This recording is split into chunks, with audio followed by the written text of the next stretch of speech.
नमस्कार दोस्तों, आज की इस वीडियो में आपको बताएंगे त्रिभुज का क्षेत्रफल निकालना हीरोन के सूत्र से।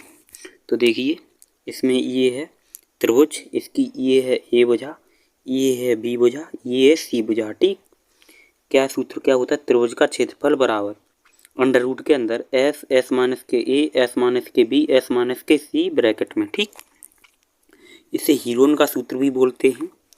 तो इसे हीरोन का सूत्र क्यों बोलते हैं? क्योंकि जो ये सूत्र है, इसे हीरोन नामक के गणितज्ञ थे, उन्होंने इस सूत्र को बनाया था, इसलिए इस सूत्र को हीरोन के सूत्र से भी जाना जाता है। जिसमें ए और बी और सी हैं, देख मैंने लिखा भी है, ए कॉमा बी बराबर सी त्रिभुज की भुजाओं की लंबाइयाँ हैं। ये तीनों हैं, ये त्रिभुज की भुजाएं हैं। ठीक, जैसे आप सूत्र में देख रहे होंगे, एस, एस माइनस के ए, एस माइनस के बी, एस माइनस के सी। जहाँ पर ये ए और बी और सी हैं, ये क्या है? त्रिभुज की भुजाओं की लंबाइयाँ हैं, यानी त्रिभुज की भुजाएं हैं, ये त्रिभुज की भुजाएं। ठीक, अब इसमें क्या है, अब आपको ये नहीं समझ में आता होगा कि ये एस क्या है। एस है ये अर्ध परिमाप होता है। एस है ये अर्ध परिमाप है। अर्ध परिमाप को हम एस से व्यक्त करते हैं। ठीक, अर्ध परिमाप क्या होता है? अर्ध मीन्स होता है आधा, परिमाप मीन्स होता है चारों ओर की दूरी, यानी चारों ओर की आधी दूरी को अर्ध परिमाप कहते, इसे एस से व्यक्त करते। ठीक, अब अर्ध परिमाप का भी सूत्र होता है, क्या है? एस बराबर ए प्लस बी प्लस सी बट्टे 2, ये है अर्ध परिमाप का सूत्र। ठीक, आपको समझ में आ गया है? हीरोन के सूत्र में ये एस क्या है, ए बी सी क्या है, और इसे हीरोन का सूत्र क्यों बोलते हैं, और अर्ध परिमाप क्या है, अर्ध परिमाप को किससे व्यक्त करते हो? अर्ध परिमाप का मैंने आपको सूत्र ही बताया है, एस बराबर ए प्लस बी प्लस सी बट्टे 2। अब हम आपको ये आज की इस वीडियो में हम आपको त्रिभुज का क्षेत्रफल हीरोन के सूत्र से और अर्ध परिमाप के सूत्र से ही निकालना बताएंगे। जब तीनों भुजाएं दी हों तो हम उसमें कैसे उसे हल करते हैं। ठीक, तो क्या है क्वेश्चन है, त्रिभुज एबीसी का क्षेत्रफल ज्ञात कीजिए। ठीक, इसमें ए भुजा आपको दी है 10 सेंटीमीटर, बी भुजा दी है आपको 12 सेंटीमीटर और सी भुजा दी है 14 सेंटीमीटर। ठीक, ये ए भुजा है, ये बी भुजा है और ये सी भुजा है। आप 10 सेंटीमीटर को आप बी भुजा भी मान सकते, 12 सेंटीमीटर को ए भुजा भी मान सकते। ठीक, 14 सेंटीमीटर को आप बी भुजा भी मान सकते या ए भुजा, आप किसी को भी इन तीनों में से किसी को भी कुछ ही मान सकते हैं। ठीक, जैसे हमने माना है ए भुजा को 10 माना है, ए बराबर 10, बी बराबर हमने 12 सेंटीमीटर को माना है और सी बराबर हमने 14 सेंटीमीटर को माना है। ठीक, आप इसमें से ए बराबर 12 सेंटीमीटर मान सकते हैं, बी बराबर 14 सेंटीमीटर मान सकते हैं और सी बराबर 12 सेंटीमीटर कुछ भी मान सकते हैं आप। ठीक, तो इसमें क्या है, हमने बताया था त्रिभुज का क्षेत्रफल निकालने से पहले, यानी हीरोन के सूत्र लगाने से पहले आपको उसका अर्ध परिमाप निकालना पड़ेगा। क्या निकालना पड़ेगा? अर्ध परिमाप, यानी एस। अभी हमने बताया था, तो अर्ध परिमाप का सूत्र क्या होता है? एस बराबर, अर्ध परिमाप को एस से व्यक्त करते हैं, तो एस बराबर क्या था सूत्र में? देखिए, सूत्र हमने अभी आपको बताया था, देखिए दिखा देते एक बार, क्या है? एस बराबर ए प्लस बी प्लस सी बट्टे 2, यही है सूत्र। तो ठीक, अब इसमें लगाएंगे ए बराबर एस बराबर ए प्लस बी प्लस सी बट्टे 2। तो ए बराबर कितना दिया है? एस बराबर में ए बराबर दिया है 10 सेंटीमीटर, तो 10 प्लस बी बराबर कितना दिया है? 12 सेंटीमीटर, तो मैंने 12 लिख दिया है, प्लस सी बराबर कितना दिया है? 14 सेंटीमीटर प्लस 14 बट्टे में कितना 2 था? 2। अब हमने इनको जोड़ लिया, 10 को 12 को 14 को, 10 को और 12 को और 14 को हमने जोड़ लिया। ठीक, 4 2 6, 1 1 2 1 3, कितने हो गए? 36 हो गए। ठीक, तो क्या 36 बट्टे में 2 है, तो बट्टे में 2 कितने? 36 बट्टे 2। ठीक, अब हमने 36 में क्या किया है? 2 का दिया है भाग, 2 एकन 2, 2 का दिया 36 में, 2 एकन 2, कितना बचा? 1 2 बट्टे 16, कितना आया? 18 आया है, यानी अर्ध परिमाप इसका कितना निकल के आया है? 18। एस बराबर 18 है, ये देखिए मैंने लिखा है। अब क्या है, त्रिभुज का क्षेत्रफल निकालना पड़ेगा, यानी हीरोन का सूत्र अब लगाएंगे जब पहले अर्ध परिमाप निकाल लेंगे, यानी एस बराबर निकाल लेंगे, क्यों? फिर हम उसमें एस भी है ना, तो इसलिए पहले अर्ध परिमाप निकाल लिया। अब इसके बाद अब हम त्रिभुज का क्षेत्रफल निकालेंगे हीरोन के सूत्र से।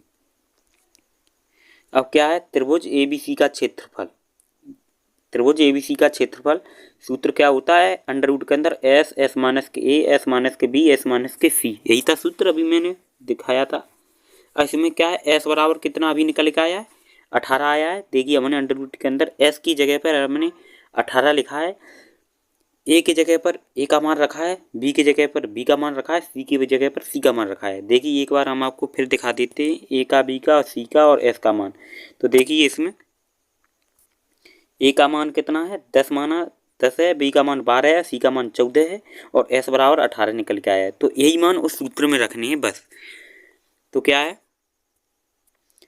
s कितना 18, s माइनस के यानी 18 माइनस के 10, फिर क्या है s माइनस के b, 18 माइनस के b का मान रख दिया कितना है 12, फिर s माइनस के c, s का मान 18 है, c का मान कितना है 14, तो 18 माइनस के 14 ऐसे लिख दिया। ठीक, अब क्या है इसमें अंडर रूट, ठीक 18 है, 18 वैसे के वैसे ही लिखना है। अब क्या इस ब्रैकेट में है जो इन्हें अब क्या घटाना, 18 में से 10 घटाएं कितना बचेगा 8 बचेगा, फिर क्या 18 में से 12 घटाना, 18 में से 12 घटाएंगे तो कितना बचेगा 6 बचेगा। ठीक, 18 में से अब क्या है 14 घटाना तो कितना बचेगा 4 बचेगा। देखिए ये लिखा है। अब इसमें क्या करना है अंडर रूट के अंदर, अब ये ब्रैकेट हटाना है और इसकी जगह पर क्या है गुणे का चिन्ह आना है। तो ठीक 18, फिर क्या गुणा कितना है 8, फिर क्या है ब्रैकेट में 6, ब्रैकेट हट जाएगा तो क्या गुणे 6, फिर क्या ब्रैकेट हट जाएगा 4 में तो क्या गुणे 4 हो जाएगा। ठीक, अब इसमें क्या करना है, अब ये आगे है, ये बहुत इंपॉर्टेंट चीज़ है। अब आपको ये हमने लिखा है 2 गुणा 3 गुणा ऐसे करके लिखा है, ये हमने क्यों लिखा है, पहले हमने अब ये 4 संख्याएं हैं इनके हमें क्या अभाज्य गुणनखंड करना है। अभाज्य गुणनखंड यानी कहते हैं जैसे आप लासा लेते तो मुझे इनका लासा लेना है। ठीक, पहले क्या है 18 है तो 18 का हम लासा लेंगे, 18 में हम देंगे 2 का भाग, 2 ने 18। ठीक, अब 9 2 से कटेंगे 3 का देंगे तो 3 त्रिक का 9।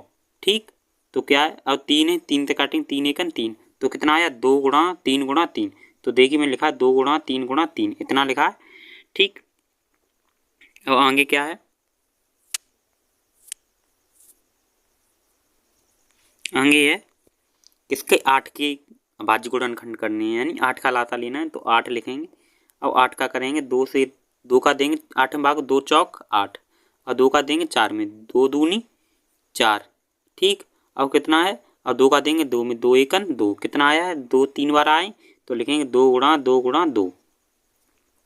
ठीक, अब क्या है 8 के भी अभाज्य गुणनखंड कर लिए। ठीक, अब करेंगे कितने 6, अब 6 के करेंगे गुणनखंड, 6 करेंगे 2 से काटेंगे 2 का देंगे 6 भाग 2 तिया 6। अब 3 है ये कटेंगे नहीं तो 3 3 से कटेंगे 3 एकन 3, 2 गुणा 3, देखिए 2 गुणा 3 है।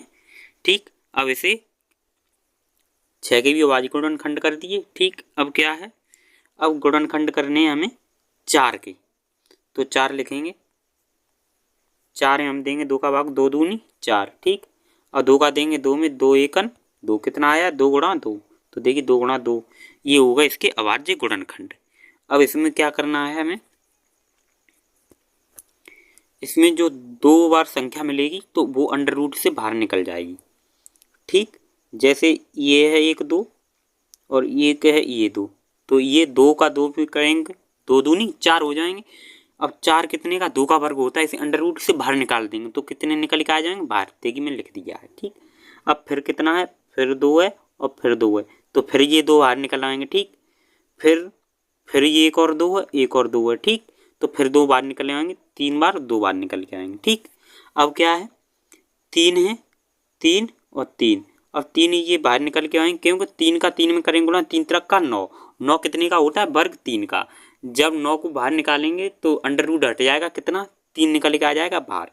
अब कितना बचा है इसमें 3 और 2, अब इनमें एक और होता, 1 और 3 होता है, इसमें 1 और 2 होता तो ये बाहर निकल आते, लेकिन इसमें अब नहीं है तो इसका है ये बाहर अंडर रूट के अंदर नहीं ऐसे निकलेंगे तो हमने इनको बाहर निकाल लिया है। अब इन्हें लिखेंगे 2 गुणा 2 गुणा 2 गुणा 3। ठीक, अब अंडर रूट अब कितने 3 और 2 बचे तो 2 इंटू 3 ऐसे लिख देंगे। ठीक, अब क्या करना है इनका जो बाहर है अंडर रूट के अंदर इनका हमें करना है गुणा, 2 का 2 से करेंगे 2 दूनी 4, फिर 4 का 2 से करेंगे 4 दूनी 8, 8 का 3 का करेंगे 8 तिया 24।